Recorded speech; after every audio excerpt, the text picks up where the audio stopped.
지금부터는 제2부 발제 순서를 진행하겠습니다. 오늘 발제는 미래의 학교 교육과 평생학습을 주제로 김신일 서울대 교육학과 명예교수님께서 발표를 해주시겠습니다. 김신일 교수님은 서울대 교육학과 교수로 재직하시면서 부총리 겸 교육인적자원부 장관과 한국교육학회 회장 등을 역임하신 교육 분야 최고의 전문가이십니다. 그럼 김신일 교수님을 앞으로 모시겠습니다. 큰 박수 부탁드리겠습니다.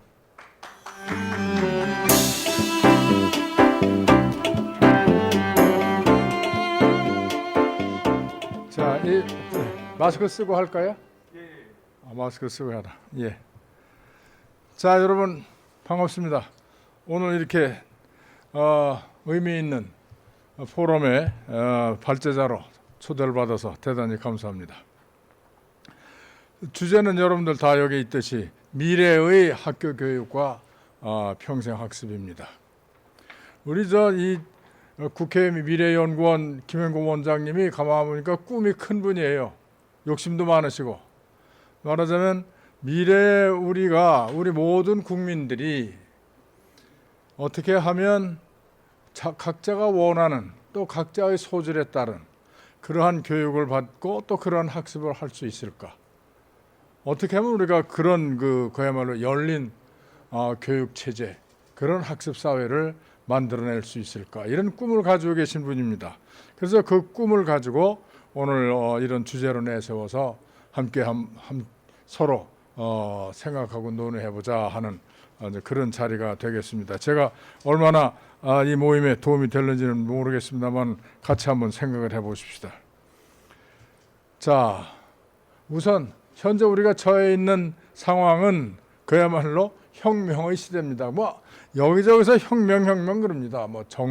정보혁명, 4차 산업혁명, 무슨 혁명.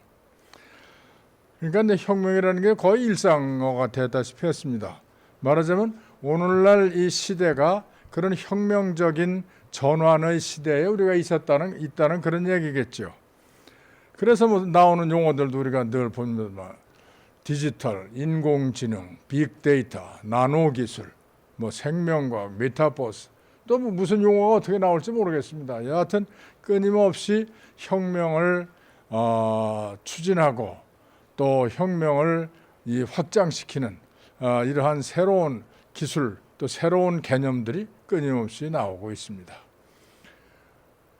근데 이것이 이제 한 차례로 끝나는 것이 아니고 이것이 연속적으로 일어나는 일인데, 연속적인 이러한 혁명의 진행이 굉장히 빠른 속도다. 이분에 일하는 분들은 알죠. 무어 법칙이라는 거. 2년마다 한 번씩 다 그냥 두 배가 된다. 값은 싸지고. 우리나라에 또 이 분야에 일하던 분이 황해 법칙이라고 해서 그걸 또 반으로 줄였더라고요. 2년마다가 아니라 1년마다다. 실제로 해보니까 그것도 의미가 있는 것 같습니다. 그 무어 법칙이라는 게 60년대 얘기라는 건데 2000년대 들어와가지고 켈리라고 하는 사람이 이제 그런 과학에 관한 기술 진보에 관한 걸 쭉 다 보고 나니까 역시 그렇다. 그냥 말하자면 50%씩 좋아지는데 그게 말하자면 2년마다 좋아진다는 얘기죠. 그만큼 빠르다 하는 얘기입니다. 그런데 그렇게 빠르게 가다 보니까 장점도 있고 많은 성과도 있지만 동시에 그것이 우리 지구에 우리 생태계에 엄청난 문제를 일으키고 결국은 위기를 지금 초래하고 있다. 이미 또 이런 얘기는 이미 오래전에 한 50년 전에 로마 클럽 여러분들 다 기억하시겠습니다. 성장의 한계 그렇게 해서 그때 당시에 말로 이 상태로 계속 이런 추세로 가면 2020년 작년입니다. 2020년에 성장의 정점을 찍고 그리고 기울어지기 시작을 해서 2040년에서 50년이면 우리는 인류는 종말에 이른다. 끔찍한 얘기를 했는데 많은 사람들이 설마 그럴 리가 있냐 이렇게 얘기를 했습니다. 그런 반응들이 많이 보였죠. 최근에 바로요 최근에 있었던 일입니다. 지구 기후 변화에 관해서 했는데 국제 기후 변화 이제 관리하는 그 기구에서 뭐라고 그랬습니까? 지구 평균 기온이 산업혁명 이전보다 1.5도 상승하면 회복 불가능한 상태에 빠져서 그런 재앙을 우리는 다시 어떻게 회복할 길이 없어진다. 그런데 현재 추세대로 가면 2040년에 1.5도 넘는다. 이건 아주 그냥 단정적으로 결정적으로 이러한 위기를 선언을 했습니다. 이것이 우리가 지금 처해 있는 상황 아닙니까? 뭐 그런 걸 그대로 보여주기는 하듯이 인구 공통 감염병이 속출하고 있습니다. 사스, 신종플루, 메르스, 코로나 바이러스 보시면 계속 단축되고 있습니다. 사스 나온 지 7년 뒤에 신종플루가 나오더니 그 다음에 몇 년입니까? 6년 지난 뒤에 메르스가 나오더니 4년 지나서 코로나 바이러스가 나왔습니다. 그러니까 이 추세를 보면 빠른 속도로 계속해서 지구 생태계가 파괴되고 있고 거기서 못 견디는 바이러스들이 전부 퍼져 나와서 인체에 침투해 들어와서 이러한 일을 벌이고 있는 것이죠. 근데 이런 상태인데 그러면 우리가 이것을 대응할 수 있는 우리 이 사회의 인류의 시스템은 어떠냐? 우리가 뭐 어제 오늘 계속 보고 있다시피 국가 간의 양극화는 커지고 이기주의도 그냥 그대로 표출되고 있고 그래서 북한국은 코로나 백신을 독점하고 있고 그런 점에서 우리나라 정부도 죽으라고 해는 쓰는데 또 많은 분들이 막 공격을 해야 되는 거 아닙니까? 아니 왜 그걸 못 깨우느냐 뭐 이렇게 공격을 하는 분들도 있지만은 근데 사실 이 구체적인 상황이 코로나 백신을 둘러싸고 얼마나 지금 심각한 일이 벌어지고 있다는 걸 알면 뭐 내가 무슨 정부 편들라는 건 아니지만은 그러나 그걸 너무 또 그냥 싸잡아서 비난만 할 일도 아니라고 봅니다. 여하튼 그러다 보니까 빈곤 국가는 5%도 안 되는 접종률이. 그래서 어떤 나라는 소위 이제 부스터 샷을 보겠다. 2방까지 다 맞아놓고 더 확실하게 아주 3번째 접종을 하겠다. 이제 이런 상황인데 어떤 나라는 이거 뭐 국민 대부분이 주사 한 번 맞아보지도 못한 이러한 상태. 뭐 여러 가지 일이 이제 이렇게 막 벌어지고 있습니다. 그러니까 결국은 우리가 생각을 하게 되는 거죠. 자, 이대로는 우리가 생존 자체가 어렵지 않느냐. 그럼 어떻게 생존을 할 것이냐. 그 생각한 게 아무리 발전 그래도 지속 가능한 것이래야지. 말하자면 우리가 계속 살아갈 수 있는 발전이래야지. 우리의 삶을 어렵게 만들고 삶의 토대를 깎아내리고 우리가 계속 이런 위기에 처하게 만들고 이거는 발전이 아니지 않느냐. 지극히 상식적인 얘기입니다. 이런 지극히 상식적인 얘기에 많은 사람들이 동의를 하고 합의를 해서 유엔이 들고 나서서 소위 지속 가능 발전이라고 하는 시대적 의제를 딱 내걸고 지금 여러 가지 일을 하고 있습니다. 지난 2015년에는 우리나라 인천에서 유엔이 이제 이 대회를 했죠. 이 대회를 해서 말하자면 자 그러면 이게 참 우리 인류 사회가 여기서 끝나지 않고 계속 살아가려면 적어도 2030년까지 최소한 17개의 목표는 우리가 세워놓고 달성해야 되겠다.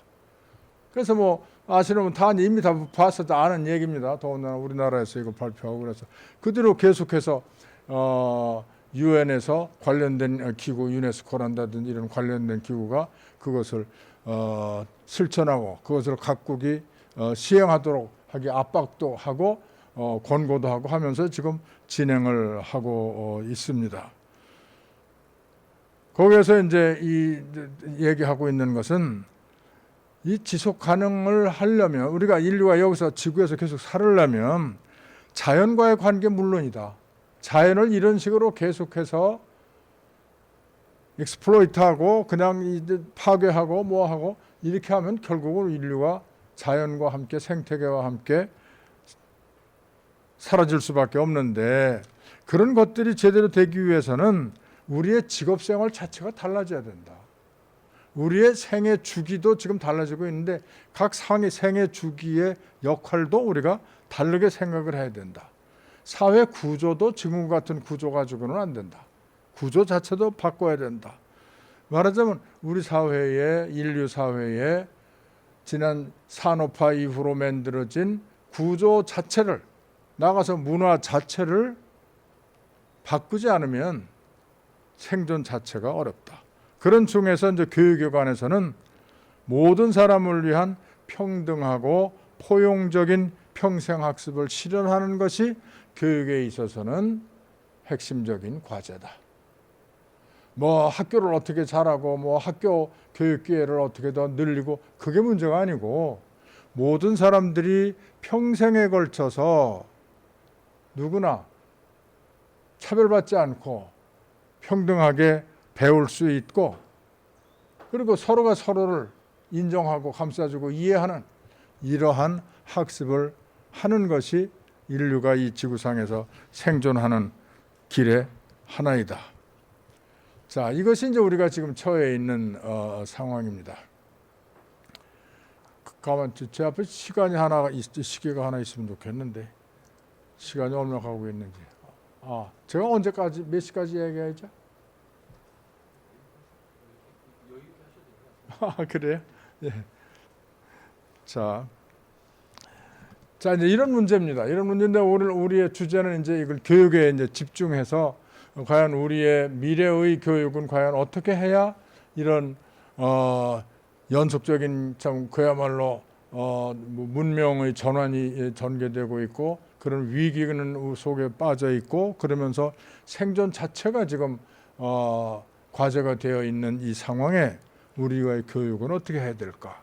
특히 이제까지 우리의 교육은 학교 교육에 기반을 두어왔고 교육 그러면 뭐 자연 그냥 학교를 사람들이 상상을 하는 것이었으니까 이 문제에 대해서 우리가 우선 생각을 해보자라는 얘기입니다. 그래서 학교 교육을 우리가 좀 얘기하기 위해서는 저는 우선 교육이라는 개념, 교육이라는 것과 학습이라는 것을 구분할 필요가 있다. 흔히 우리는 이제 교육 그러면 교육하면 배우는 거지, 학습하는 거지. 학습이 별거냐? 교육하면 교육받는 게 학습이지. 그렇죠. 그런데 사실 그렇지가 않습니다. 교육 안 받아도 배워요, 사람이. 우리는 안 그랬습니까? 우리가 어려서부터 지금까지, 지금 현재 오늘날도 한번 생각해 봅시다. 누가 꼭 가르쳐줘야 우리가 배웁니까? 심지어 우리는 가르쳐주는 것도 에이 저건 그거 아니야. 저건 전영원이 왜 저런 소리를 하고 왜 저렇게 저걸 나한테 꼭 저렇게 생각하라고 그러고 꼭 저렇게 믿으라고 나한테 얘기를 할까? 난 그런 것도 생각해요. 우리가 말하자면 우리는 교육을 받아서 학습하기도 하지만 그래도 최종적으로 내가 학습할 때는 내가 주체적으로 판단을 해서 그걸 받아들이고 말고 어떻게 해석할 것인지를 해서 그걸 학습을 한다, 그런 얘기입니다. 그런 점에서 우리가 구분할 필요가 있습니다. 교육은 사람들이 학습하는 것을, 배우는 것을 어떤 식으로 개입을 해서 요런 것을 배워라, 요런 것을 요렇게, 요런 지식을 넣어라, 너 요런 것은 요렇게 생각을 해라. 우리가 흔히 뭐 텔레비나 이런 데서 보면 그런 얘기를 많이 들어요. 그거요? 이렇게 생각하면 딱 맞습니다. 이런 얘기가 흔히 합니다. 가만 보면 우리나라 사람들이 굉장히 교육자적인 사고방식을 가지고 있어요. 사람들한테 얘기할 때 그건 요렇게 얘기하면 맞습니다. 딱 선생님 스타일로 얘기를 해요. 왜냐하면 하도 어려서부터 그런 식의 교육을 받았지, 학습을 관리당해 왔기 때문에 그게 습관이 돼서 다른 사람에 대해서도 우리가 그런 식으로 그 사람의 생각과 학습을 관리하는 것이 우리 습관이 되어 있습니다. 사실은 우리나라만 그런 것이 아니고 산업화 시대의 사람들의 학습은 국가 권력, 그리고 오늘날에 좀 많은 부분이 이제 자본에 의해서 관리되는 이러한 학습을 하고 있습니다. 그것이 우리가 이제 흔히 교육하는 것인데, 그러나 그것에 의해서 관리되지 않는, 통제되지 않는 학습도 있다는 것을 우리가 전제로 하고 얘기를 진행할 필요가 있습니다. 그래서 이제 교육학자들은 용어도 그렇게 해서 페다고지, 과거의 그런 교육은 그래서 애들은 배워야 되는 거야, 가르치면 배우는 거야 라는 페다고지에서 이제는 안드라고지, 어른들은 자기가 배우는 거야. 어른들은 꼭 누가 가르쳐서만 배우는 게 아니야. 자기가 판단해서 지가 배워. 그 안드라고지, 성인들의 교육이다라고 해서 용어도 그렇게 좀 이제 구별해서 쓰고 있습니다. 그래서 그럼 오늘날의 이제 이 시대, 우리 김행근 원장이 미래를 꿈꾸고 있을 때 우리가 모든 국민들이 적성에 따라서, 희망에 따라서, 필요에 따라서 각자가 배울 수 있는 사회, 그건 어떻게 될까요?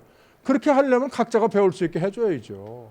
그걸 학교가, 국가가, 선생님이 넌 이렇게 배워, 시험까지 너 그렇게 안 쓰면 틀려, 소위 제가 말하는 정답주의. 그래서 선생님이 가르친 대로 쓴 놈은 맞고 선생님대로 쓰지 않은 놈은 틀리고, 그렇게 해서 계속 통제해서 그렇게 만들어가는 것이죠, 사람의 생각을. 그런 점에서 이 교육이라는 것은 그동안의 산업시대와 국민국가 시대의 교육은 사람을 키우는, 글쎄 이제 너무 단정적으로 얘기를 하면 그렇습니다만은, 이 짧은 시간에 얘기를 하니까 좀 이렇게 좀 단정적인 얘기가 이제 나올 수밖에 없는데, 사람들을 그냥 이렇게 끼워 맞추는, 주물식으로 그냥 두드려 만드는 이런 것이 기본적인 방향이었다면, 새로운 우리 21세기는 학습시대다, 학습사회다. 왜 학습시대, 학습사회냐? 자기네들이 주체적으로, 자율적으로 배우는 것에 목표를 둔다. 적어도 거기에 목표를 둔다. 오늘부터 뭐 딱 그렇게 다 자기주도적으로 배우는 사회가 되는 건 아니지만, 그러나 우리가 21세기는 거기에 목표를 두고 앞으로 나아간다.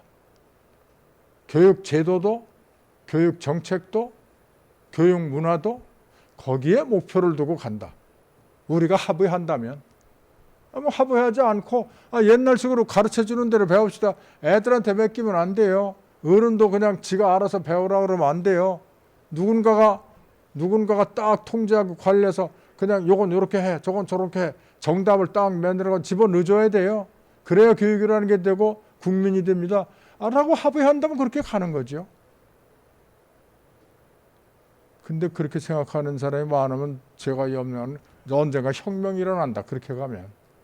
왜냐하면 사람들의 생각은 그런 식으로 가는 것에 계속 빠질 수가 없으니까, 우리가 새로운 사회를, 새로운 학습 사회를 제대로 만들어 가는 걸 한다면, 아까 얘기한 그런 정보혁명의 차원이 아니라 진짜로 사회를 아주 기본 판을 바꾸는 진짜 혁명이 벌어질 수밖에 없다. 합리적인 방법을 통해서, 절차를 통해서 이루어지면 좋겠죠. 자, 이건 조금 이제 시간이 없으니까 뭐 이런 얘기 길게 할 수는 없지만, 제가 천년전동이라고 얘기를 했는데, 한 3년 됐죠. 포항 지진이 일어났습니다. 포항 지진 막 일어나가지고 뭐 하니까, 그때 장관이 우리 유은혜 장관이셨나? 잠깐 뭐 그냥 뭐 난리가 나니까, 그 일대 사람들은, 애들은 시험을 어떻게 칠지 어떻게 이제 그냥 어려워졌죠. 그러니까 정부가 고민 끝에 할 수 없이 일주일 연기하지 않았습니까? 수능을 연기했더니 어떤 일이 벌어졌냐? 연기 발표한다고 저녁에 발표했어요.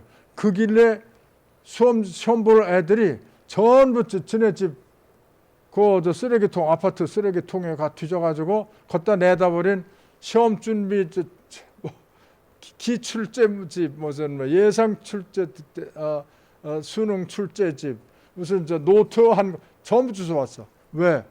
발표되기 전에 내일 아침에 이제 시험 봐. 오늘까지 다 끝났다. 머릿속에 다 넣었어. 다시 보기도 싫어. 그냥 내다 버렸거든. 이거 있어야 귀찮기만 하고. 그냥 쓰레기, 야 이거 뭐야, 엄마가 아가 내다 버려요 이제. 이거 그래서 쓰레기통에 갖다 버렸어. 근데 일주일 돼 본데 깜짝 놀라가지고 뛰어가서 도로군을 집어다가. 그러니까 일주일 연기 안 했으면 그냥 내버리는 거죠. 그러면 일주일 뒤에 시험 보고 어떻게 했을까, 걔들이 그때 다시 모아놨을까요? 여러분들은 그 대학 입학 시험 볼 때 시험 보고 나서 노트한 거 그거 다 가지고 있어요 지금? 그걸로 끝나지 않았어요? 그게 우리가 생각하는 교육입니다. 뭐 교육학자들이 뭐 무슨 교육 전문가들이 어쩌고 저쩌고 뭐 말을 하고 자시고 간에 이미 다 알고 있어요. 그런 게 소위 교육이라고 하는 것이다. 교육이라는 건 맞아. 시험 준비용이고 시험이 딱 끝나거나 하면 필요가 없는, 쓸데가 없는 것이다. 500년 전에요. 유명한 우리 퇴계가 아니라 퇴계하고 쌍벽을 이루는 율곡 이 선생이 그 양반은 장원을 9번이나 했어요. 자, 엄청난 양반입니다. 진짜 엄청난 양반. 장원을 어떻게 한두 번도 아니고 9번이나 합니까? 그래서 그 양반 이름이 구도 장원공이야. 9번이나 장원을 한 분이야. 그래서 어느 날 선조가 묻죠. 경은 그렇게 과거 공부를 많이 하고 그렇게 참 뛰어났는데 그래서 어떤 공부가 제일 좋았습니까? 이렇게 물어봤어요. 물어볼 만하죠. 어떤 공부가 그렇게 제일 좋았습니까? 그랬더니 율곡 선생이 과거 준비하면서 읽고 쓴 것은 공부가 아니었습니다. 진짜 공부는 그 후에 했습니다. 우리나라 애들이나 지금 우리나라 애들이나 500년 전에 율곡 선생이나 뭐가 달라요?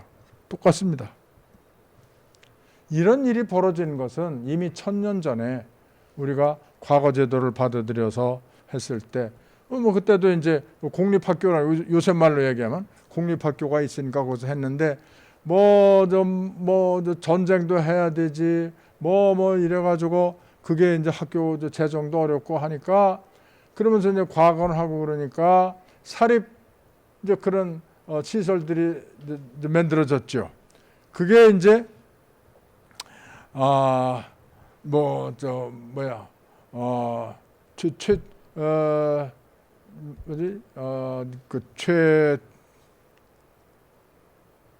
최충 선생이던가 갑자기 좀 그러네. 자우지간에 그래서 사립 이제 교육기관이 이제 되면서 거기서 시험 준비를 적극적으로 시킵니다. 그래서 그걸 통해서 하니까 그 사립 교육기관을 통해서 과거 시험 준비한 친구들이 오히려 합격을 잘하거든요. 그러니까 공립학교는 제대로 못 해주고 사립 이제 이런 교육기관은 그걸 잘해주고 그러니까 글리 이제 몰립니다. 그렇게 해서 뒤에 이제 뭐 문제가 있다 이래가지고 이제 또 공립학교를 좀 강화시키기도 하고 그래서 고려 끝날 때까지 좀 부침을 하죠. 부침을 하는데 그러다가 이제 조선은 또 개혁을 해야 되니까 그래서 이제 그 문제를 아주 개혁하기 위해서 우리가 알다시피 조선 초기에는 공립교육기관을 아주 확실하게 확보를 하죠. 이 성균관 또 향교도 이제 교육기관으로 이걸 해서 하는데 그러다가 이제 조금 이제 중간이 되니까 지방 호족들에게 기회도 줘야 되고 그렇게 하면서 지방에 이 사학을 또 이제 허용하고 오히려 후원해주고 해서 서원이 이제 뭐 번창을 하죠. 그러니까 역시 조선에서도 공립기관 여전히 있긴 있지만 사학들을 통한 과거 합격이 더 확실한 루트로 자리를 잡으니까 그런 길로 가는 것이죠. 그래서 아까 율곡이 얘기했듯이 그냥 시험 준비를 위한 그런 훈련으로 가고 그래서 저 율곡이 이거 그 과거 공부를 하느라고 했습니다. 그건 공부가 아니었고요. 그건 과거 시험 다 끝나고 다 본 뒤에 했습니다라는 얘기가 됐습니다. 그래서 뭐 개혁가들이 개혁을 하려고 그랬죠. 그래서 다산 같은 이도 그걸 열심히 개혁을 하려고 했지만 그러나 성공하지 못했고 그렇게 하고 오늘날까지 이어져서 오늘날에도 우리는 똑같은 일을 목도하고 있는 겁니다. 대학 입학시험이라는 그 시험에 결국 학교가 있긴 있지만은 학교보다 훨씬 지금 많은 애들이 또 더 많은 돈을 들여서 더 많은 시간을 들여서 학원에 가서 시험 준비 교육을 하면서 지금 받을 수 있습니다. 이것이 우리가 지금 지난 1000년간 하고 있는 일입니다. 자, 이제 시간을 좀 줄여가면서 해야 되겠습니다. 여하튼 우리가 이제 그런 상황인데, 그럼 학교 그 자체는 어떻게 되는 것이냐? 학교 그 자체는 아까도 조금 얘기했다시피 19, 20세기에 산업 국민국가, 그러니까 국민국가를 이제 형성을 하면서 또 산업화가 동시에 이루어졌기 때문에 그래서 국민산업국가 이렇게 붙여서 얘기를 합니다만은, 그래서 국민으로 해야 돼. 이게 이제 꼭 로마 하에서는 전부가 다 뭐 사회 같은 사람들이야. 그랬지만은 그래서 다 라틴어로 공부하고 다 이렇게 했지만은 이제 이제 민족 국가가 형성이 되니까 자기네 말을 써야 되고 자기네 역사를 써야 되고 뭐 이렇게 되면서 각국이 이제 자기네들 국민 교육을 하기 시작하죠. 산업화라니까 또 거기에 필요한 산업 인력을 양성을 해야 되죠. 그래서 각국이 말하자면 그 국가가 결정한 방향으로 그러한 지식과 그러한 가치관과 그러한 역사와 뭐 그런 문화와 그런 것들로 사람들을 훈련시키는 교육을 하게 됩니다. 그것이 이제 창의성보다는 획일성. 그때 그것이 더 존중된 것이죠. 개별성보다는 집단성. 어떤 개별적 특성보다는 획일성, 보편성, 그 시대에. 그런 점에서 교육은 항상 정답을 추구하는 것이었죠.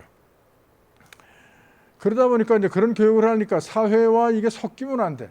애들은 학교라는 고립된 공간에 집어넣고 자꾸 집어넣어야 그 사회에 아직 없는 그 사회만의 역사, 그 사회만의 사고방식, 그 사회만의 어떤 행동방식, 그 사회만의 어떤 시간에 따르는 생체 리듬의 형성, 이런 것들을 일반 사회나 일반 가정에서 분리시켜서 해야 되니까 학교는 사회로부터 분리된 이런 것들로 됐고, 그렇게 해서 그걸 마치고 사회로 내보낼 때는 말하자면 그 나름의 완성품을 만들어서 사회에 보낸 것이죠. 그러니까 학교 교육이 학교를 마쳤다는 건 교육을 끝냈다는 얘기입니다. 이것이 이제 오늘날 교육제도의 학교의 특성인데, 한국은 여기에서 더 이제 새로운 특성들이 붙여지고 또 특성이 더 증폭됐다. 그건 아까 이제 조금 얘기를 한 것과 관계가 있습니다. 우선 아까 이제 얘기했듯이 입시의 교육이라고 하는 거, 그래서 대학 입시가 중등과 그 이하 교육을 강하게 지배하는 이런 상태가 돼 있고, 입시 준비가 주목적인 사교육이 번창하고 있고, 그래서 가정의 교육비는 계속 부담이 크고, 그 다음에 사립대학의 비율이 높고, 그것은 우리나라 이제 아다시피 이제 대학의 해방 이후에 교육기관의 발전 과정에서 보면 정부의 그 공교육 재정을 충분히 배정을 하지 않고, 다른데 이제 그렇겠지만 결국 뭐 우리가 얘기한 뭐 다 알다시피 국가 재정은 결국 우선순위 문제 아닙니까? 뭐 가난했다라는 것만으로는 안 되죠. 가난했지만 다른 건 했잖아요. 근데 교육은 뒤로 제쳐놓은 거지. 그건 개인들이 돈 내서 해라. 그렇게 해서 대학 만들고 사립학교 만들고, 이것은 우리의 교육에 대한 가치 기준이 그렇게 했던 것이죠. 우리가 개혁한다 할 때 그것을 우리가 문제 삼을 필요가 있다, 제가 얘기하는 것입니다. 그런 점에서 공교육이지만 우리는 교육비는 사부담 비율이 높고, 공교육 체제라고 말은 하지만 실제로는 사교육이 지배하는, 사교육비에 의한 사교육이 지배하는 이러한 사회다. 이것이 우리가 지금 처해 있는 현실적인 문제다. 근데 뭐 우리끼리 뭐 뻔한 얘기를 하는 겁니다. 그런데도 불구하고 개인이 다 부담해야 되고 뭐 이렇게 하고 뭐 정답 외워야 되고 이런데도 대학은 또 죽으라고 가. 어느 나라보다 또 대학 진학률은 높아. 왜 그래요? 뭐 알다시피 그것이 이제 사회적 지위와 연결이 돼 있다 보니까, 그걸 통하지 않으면 사회적 지위를 확보하기가 어려우니까 그런 것이죠. 최근에 대학원 진학률도 세계적으로 아주 탑입니다. 이 인구 비례로 볼 때 대학원 진학자가 아주 거의 탑입니다, 우리나라가. 그런데 뭐 아까 얘기 반복이 됩니다만, 그래서 학생들 그 시험 성적 점수는 좋아, 점수는 좋은데 하고 싶어서 하느냐, 하고 싶어서 하기는 시험 준비해놓고 시험 볼 때 되면 그 전날 그냥 갖다 내버리는 준비한 것들을 다 내버리는 판인데 뭘 공부하는 게 좋기는 뭐가 좋아요. 이것이 이제 성인으로 연결이 되면 당연하죠. 아 이거 졸업했네. 아 이거 이제 공부는 이제 끝났네. 진짜 종결했네. 독서율도 우리가 OECD 국가에서 하위. 학습 참여율도 하위. 뭐 심지어 IT는 그냥 보급률이 이제 또 아주 탑 수준이지만 IT를 지적으로 활용하는 것은 또 하위. 그런 점에서 우리가 참 이대로 놔둘 수는 없다. 어떻게 해야 우리가 각자에게 의미 있는 교육, 의미 있는 학습, 각자에게 적성과 그게 맞는 학습, 맞는 교육을 우리가 할 것이냐. 참 생각해보면 앞길이 먼 얘기입니다. 어떻게 보면 참 어떻게 그걸 하지 지금 이런 판에. 왜냐하면 지금과 같은 이런 체제가 그냥 단순히 일시적으로 나타난 현상이 아니고 이것이 일종의 시스템화되어 있는 거 아닙니까? 우리의 입시 중심의 사교육 산업에 엄청난 산업 구조가 되어 있습니다. 알다시피 거기에 가정 방문하는 시험지 담당하는 그 시험지 뭐 교사라고 우리가 부르는 그분들만 해도 엄청난 수의 고용을 하고 있습니다. 그 문제를 그냥 뭐 이걸 없애야지 어떻게 쉽게 간단히 없앤다고 그럽니까? 그러니까 이게 아주 확고하게 자리 잡은 시스템화되어 있기 때문에 이거에 대해서는 우리가 그냥 간단히 뭐 이거 바꿔야지 뭐 해야지라고 해서 될 일이 아니고 정말로 심각하게 우리가 따져야 될 일입니다. 자, 이제 세 번째 평생학습으로 갑니다. 평생학습 시대라는 건 우리가 다 알고 다른 나라들은 다 열심히 다 하고 있는 것도 못 그냥 알고 있습니다. 자, 평생학습 사회의 특성 뭐 우리가 다 아는 얘기입니다. 다 아는 얘기고 그래서 뭐 이 사회에 있는 여러 학습에 활용할 수 있는 것들을 전부 학교만이 아니라 사회의 모든 학습 교육에 활용할 수 있는 것들을 가능하면 한다. 이것도 우리가 뭐 하고 싶다고 해요? 그 시설을 관리하고 있는 사람들, 시설을 주인 그들이 동의를 해줘야 되고 그 사용에 대한 어떤 뭐 보상도 우리가 어떻게 생각을 해도 이런 것들이 다 우리가 시스템적으로 제도적으로 또 뭐 법을 만들고 등등 해야 될 일입니다. 그냥 쉽게 뭐 평생학습 사회는 뭐 사회의 모든 시설과 환경을 다 활용을 하자. 말은 그렇게 하지만은 그것이 현실화하기 위해서는 보통 어려운 일이 아니고 그걸 진짜 본격적으로 해야 됩니다. 그리고 아까 우리가 학습사회는 자기 주도적 학습을 한다. 선생님들이 동의를 해줘야 됩니다. 선생님들이 학생들의 자기 주도적 학습을 정말로 도와줄 수 있어야 됩니다. 근데 학교에서도 하죠. 지금 자기 주도 학습하죠. 자율학습한다. 자율학습은 뭡니까? 그냥 너 앉아서 시험 공부해라라는 게 자율학습 아닙니까? 현실은. 그럼 학원에서도 자기 주도 학습한다고 그래. 그럼 뭐를 자기 주도 시험 공부를 너 혼자 한다라는 얘기라. 근데 부모들 자기 주도 학습 괜찮네. 아이고 부모가 감동 안 해도 지가 시험 공부한단 말이지. 참 괜찮네. 자기주도 학습이 아니지. 타율 학습을 자동화시킨다는 얘기지. 그렇지 않습니까? 말은 똑바로 해야지 우리가. 자, 이게 학습사회는 그렇게 가자는 건데 말하자면 말처럼 그렇게 쉬운 건 아니다라는 얘기를 지금 우리가 하고 있습니다.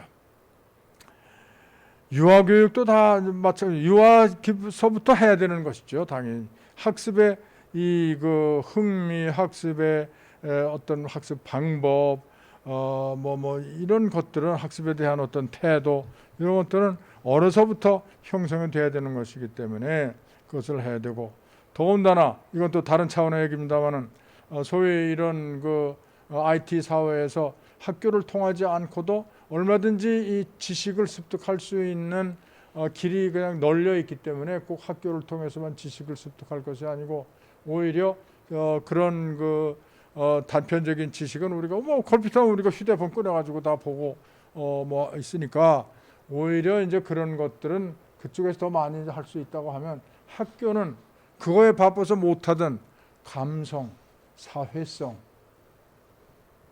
이런 것들을 학교는 하자라는 게 또 우리가 상식적으로 늘 하고 있는 얘기입니다.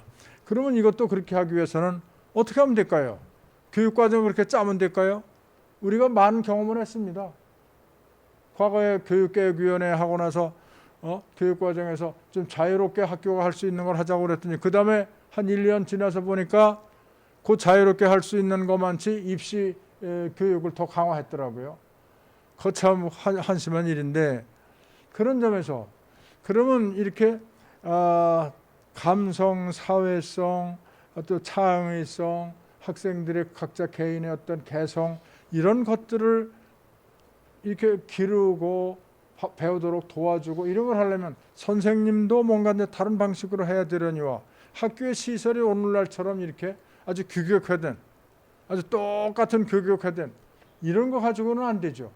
그거는 교과 지식 그냥 딱 놓고 정답주의 교과 가르칠 때 그게 필요했던 것이지 이렇게 새로운 거 하려면 학교의 시설 달라져야 될 거 아닙니까? 당연히 교육과정 달라져야 되고 교육과정에 따라서 교사의 역할이 달라져야 되고 교사는 우리 교사하면 우리 교과 담당 교사가 선생님입니다. 근데 지금 벌써 이제 거기 파열음이 생기죠. 학교에는 교과 담당 교사만 교사가 아니고 다른 분들도 자꾸 생기고 뭐 양호 교사에서부터 시작을 해서 이제 자꾸만 이제 다른 분들이 생깁니다. 다른 분들은 일단 학교 들어 우리도 왜 교사로 하자. 우리 지위를 왜 교사로 하지 왜 우리는 교과 선생님만 교사로 하느냐. 거기에 이제 혼란이 생기고 있습니다. 그것은 시작입니다. 앞으로. 사실은 우리가 얘기하는 그런 꿈, 개별적인 그렇게 해서 누구나 원하는 이런 것을 할 수 있으려면 학교에는 많은 종류의 역할을 하는 분들이 필요하지 않습니까? 그러니까 그분들을 다 어떻게 어떤 지위를 주고 그분들은 어떻게 양성하고 그분들이 어떻게 학교라는 그 속에서 서로 협력하면서 일을 할 수 있도록 할까? 이것도 아주 새로운 일입니다. 자, 이런 걸 위해서 학교뿐만 아니라 대학도 물론 달라지죠. 사실 대학부터 달라지지 않으면 고등학교는 달라질 수가 없습니다. 그 입학 시험 제도 때문에. 그런 점에서 꼭 어디가 먼저가 아니라 동시에 유치원, 초중등학교, 대학, 성인들의 학습까지를 전체를 놓고 우리가 새 판 짜기를 할 수밖에 없고 새 판을 짜기 위해서 교육은 무엇인가? 왜 우리가 교육을 하는가? 사람들은 무엇을 배워야 되고 어떻게 배우기를 원하는가? 이런 것들을 우리가 생각할 필요가 있습니다. 뭐 다른 나라들은 좀 빨리 가고 있습니다. 우리보다 좀 빨리 가고 있고 새로운 개념의 대학들도 만들고 이렇게 하고 있습니다. 그래서 자 과제는 뭐 이겁니다. 한마디로 이제 크게 얘기를 하면 이렇게 크게 얘기하면 이제 말하기는 쉬운 건데 학교 교육 중심 제도로부터 평생학습 진흥 제도로 간다. 이제 큰 방향은 그러면 어떻게 하자는 거냐? 어느 걸 중심으로 두고 어느 걸 어떻게 한다는 게 아니라 학교 교육과 평생학습을 융합하자. 방향은 그렇게 하자. 학교에서도 평생학습을 전제로 해서 뭔가 이 교육의 변화를 우리가 하고 또 소위 평생학습이라는 것도 유치원에서부터 학교까지 그 사람들이 거쳐온 것들을 우리가 생각을 해가면서 평생학습의 판을 짜고 말하자면 양자를 융합하는 그걸 따로따로 노는 것이 이제까지 교육의 특징이었다면 이제는 그걸 벗어나서 그들을 융합하는 쪽으로 가자. 그렇게 하기 위해서 학교 안팎의 학습 환경을 넓게 활용하고 그렇게 하기 위해서 아동 청소년기뿐만이 아니라 성인기 노년기의 학습 환경을 확대하고 그것들의 연계를 우리가 구상을 하고 그렇게 하기 위해서는 그 연계에는 당연히 학교 내외에서 이루어지는 다양한 여러 학습을 어떻게 그 학습의 가치를 사회적으로 인정할 것이냐. 학교는 마치면 성적 주고 졸업장 주고 학위 주고 하는데, 그러면 학교 밖에서 이루어지는 것은, 또 학교 내에서도 정규 교육과정 아닌 거 이루어지는 것은 어떻게 인정을 하고 활용할 것이냐.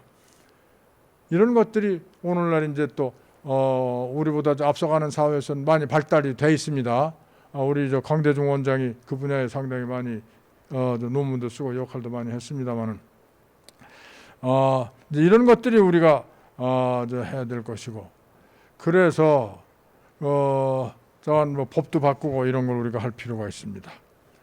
대학 입시제도 그러면 맨날 대학인데, 뭐 저 개인적인 얘기도 하는, 제가 장관할 때 대학하고 이걸 가지고 끊임없이 싸웠습니다만, 제 얘기는 이거였습니다. 대학이 왜 대학 자유를 무시하고 대학 자유를 옥죄하려고 그러느냐, 총장님들. 아니 내가 언제 대학을 내가 자유를 하냐. 고등학교 잡지 말라는 얘기 내가 한 거지. 고등학교에서 고등학교 교육을 교육과정 제대로 하고, 그렇게 하면 그걸 좀 감안해서 그걸 인정해서 학생 뽑으라고 내가 그랬지. 언제 내가 대학의 교육을 이렇게 해라, 대학 교수는 이렇게 해라, 내가 언제 그런 얘기 했냐. 언제 우리가 대학 자유를 가지고 내가 이야기를 했어? 고등학교 잡지 말아라, 고등학교 중학교 잡지 말라고 내가 얘기한 거지. 그러니까 우리의 입시 제도 개혁은 사실은 대학이 문제가 아니라 중등 교육을 살리자는 거 아닙니까? 우리가 다 아는 얘기 아닙니까? 근데 그 방향을 어떻게 하다 보면 그냥 대학은 엉뚱한 걸로 이제 말하자면 논장을 끌고 가가지고, 아니 김신일이가 장관 되더니 저것도 대학 교수 하던 친구가 대학 자유를 그냥 잡네, 이렇게 돼가지고 좀 이거 괜히 개인 얘기가 다 나왔습니다만은. 자, 그다음에 재정 문제가 있습니다. 재정. 아무리 뭐 우리가 이렇게 하자 저렇게 하자 그래도 재정이 뒷받침이 안 되면 어떻게 하겠습니까? 평생학습 바우처. 자, 우리가 평생학습하자 그럽니다. 아니 평생학습 하려면 직장도 있는데 시간이 있어야 될 거 아닙니까? 또 여기저기 가서 가면 이제 학습비도 내야 되고 교육비도 내야 되고 하는데, 심지어 뭐 어떤 곳은 재료비라도 내라 뭐라는데, 그 돈은 내야 될 거 아니에요. 어려운 사람일수록 이런 게 필요한데, 돈 많은 분들은 백화점 가서 그럴듯한 데 가서 다 배워요. 돈 많은 분들은. 그런데 돈 없고 시간 없는 분들은 뭘로 가서 배웁니까? 그래서 우리가 평생학습 바우처를 얘기하는 거 아닙니까? 가서 배우면 좀 공공재정으로 국가나 지방자치단체가 이쪽에 지원 예산을 좀 만들어서 좀 그 지원을 해주자. 학교만 무슨 무상교육을 하는, 지금 학교와 평생학습을 다 우리가 통합해서 융합하자고 하는 건데, 사실 학교 교육은 다 끝났냐? 사회에 나와서 배울 게 더 많은데, 아까 뭐 얘기해서 언급을 안 했지만 로봇가 되고 자동화가 돼. 그러다 보면 일은 죽으라고 하는데 배워지는 게 없어. 노동력에 숙달되는 게 없어. 그냥 기계적으로 이걸 하다 보니까. 사실 그런 점에서 우리가 OECD에서 학습 가능 작업을 하고 있는 비율이 OECD에서 높은 나라입니다. 뭐 제일 높다고는 내가 얘기하죠. 매우 높은 나라입니다. 그러니까 어떤 나라는 일을 하면 그만큼 배우는 게 있는데, 우리는 일은 하는데 배우는 게 없어. 그러니까 맨날 그 신용이야.